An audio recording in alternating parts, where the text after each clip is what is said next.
Good morning.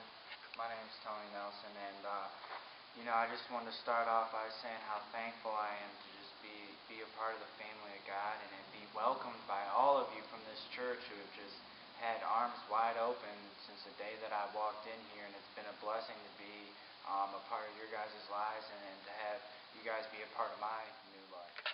One day I woke up and I was completely lost. I was at the end of myself. I had no idea what to do, and I not only faced pure evilness, but I also walked hand in hand with it as well, and I was just consumed with hatred and hopelessness, hatred of myself, hatred of life, and just not wanting to go on, not being able to go on. I was strung out on drugs, hopeless, had no idea what to do, and it was at this point when I kind of just was willing to do anything to just not be sick anymore. So this house here that you see me sitting in was, I experienced the defining moment in my life. I was the guy that, I was angry at God. I prayed for good dope, and I blamed him when consequences came. And, I came in here with a lot of struggles and a lot of anger and a lot of problems, and, I just really didn't understand what God was trying to do, and I didn't even like to get on my knees at first. It was uncomfortable. Why would I really?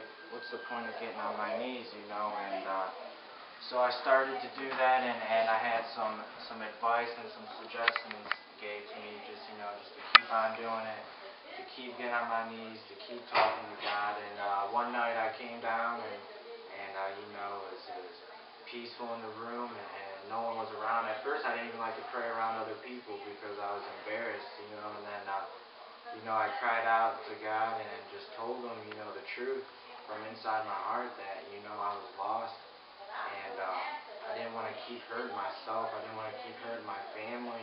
I just didn't know what to do next. I was just Alright, so I left the working house, and I was getting ready to head to 2100, and I had the day to spend with my parents, and both of them invited me to come to the Families Anonymous meeting next year.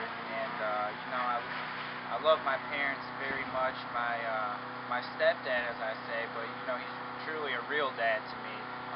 He ended up adopting me just like my Father in heaven did. It's weird how that kind of works out, but I didn't know what to expect from this FA meeting, but I just came here, and it was probably one of the best experiences I've had in my life. And it was actually a great experience to be here with my parents, and I had this question. I was wondering, who's this old guy sitting over here crying and saying that he wants to talk to me? I had no idea what it was about, but I just gave So, I come over here in this same exact position that I'm in now. Nelsen asked me to come over, that he wanted to speak with me for a few minutes, and so we get to sit down, we get to talking, and he ends up telling me his story, and as I remember, as I'm listening to his story, I'm just like, wow, I'm identifying with him. It's like exactly how I feel and kind of what I'm going through and what I'm experiencing with the Lord and things that are going on in my life and things that I'm starting to see. And I found out the real reason why I was called to come here is after Nelsen told me his story. At the end of it, he asked me if I wanted to ask Jesus into my heart, and I did. I said yes without hesitation. It seemed like the next right thing to do.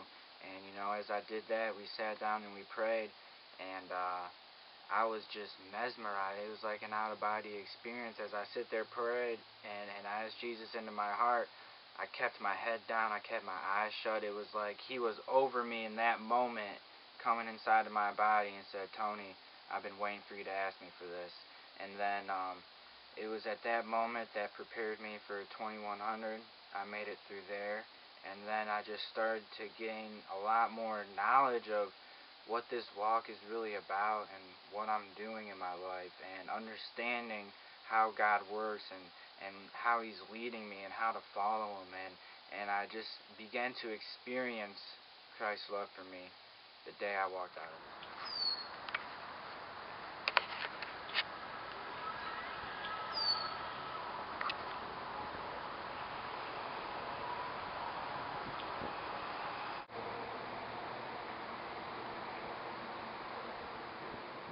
Life today has completely changed. Christ says He's a co-heir with us, and now I truly feel that I'm walking hand in hand with Him, and the opportunities that have come my way, and the doors that have been opened, and I sit here around Lake Erie, and I've never actually been here to admire the beauty, and it makes me extremely thankful for what He brought me out of and what's going on in my life today. Sometimes, I sit down and I listen to my Christian music, and I just get into this zone of just gratefulness where, I just look at my life and where I was at, and, to be brought out of that for the positive is just amazing. Like, I'm now around people that care about me, that don't use me. I now enjoy life, and I love to live, and I love people, and I love to carry the message of the gospel because, it's done miraculous things for me. And for the first time in my life, I feel like I found a purpose to be here, and that purpose is to walk with Christ and to bring the message to those that are still lost, that, they might be found and be able to experience what I'm experiencing. I found true love with God and with Christ, and it's really changed how I look at life and how I approach relationships with people. And it's a different feeling to experience true feelings from God, where I used to think what I thought was love or what I thought was happiness, and now He's given me these glimpses of what heaven might be like, of these pure godly emotions that sometimes I'm so filled with the Holy Spirit, and it's just leading me and it's guiding me through all this stuff. I don't even know where my life is going right now. I have no idea. But I'm at ease with it because, all things work out for the good of those who love Him, and I truly love Him, and He's been a father that I never had, and the best friend I always wanted, and to be able to have my addiction work out for the good and to help people is something I never even thought of. So today, I just thank Him every morning, and I aspire to be a vessel for Him, a vessel for His glory to shine through, a vessel for people to see Him through me, that hopefully by seeing me walking around and trying to practice this path that Christ has laid out for me, that they can join me and we can hold hands with Christ. And okay, guys, I'm following Jesus on the ride of my life.